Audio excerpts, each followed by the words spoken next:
রায়পুর পৌরসভার সর্বসাধারণের অবগতির জন্য জানানো যাচ্ছে যে অত্র পৌর এলাকার সকল অটোরিকশা, মিশুক, ইজিবাইক হইতে দৈনিক 10 টাকা হারে প্রতিদিন টোল নেওয়া হতো।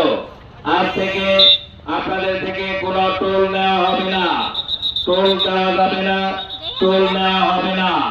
টোলের পরিবর্তে বার্ষিক লাইসেন্স গ্রহণ করতে হবে। আগামী 24/7/2025 তারিখ হইতে 30/7/2025 তারিখ পর্যন্ত সকাল 10টা থেকে বিকাল 4টা পর্যন্ত পৌরসভা কার্যালয়ে লাইসেন্স করার জন্য 1 কপি জাতীয় পরিচয়পত্র, 2 কপি পাসপোর্ট সাইজের ছবি জমা দিয়ে আবেদন ফরম সংগ্রহ করার জন্য অনুরোধ করা হইল। অনুরোধ ক্রমে মোহাম্মদ ইমরান খান, প্রশাসক, রায়পুর পৌরসভা, রায়পুর লক্ষ্মীপুর।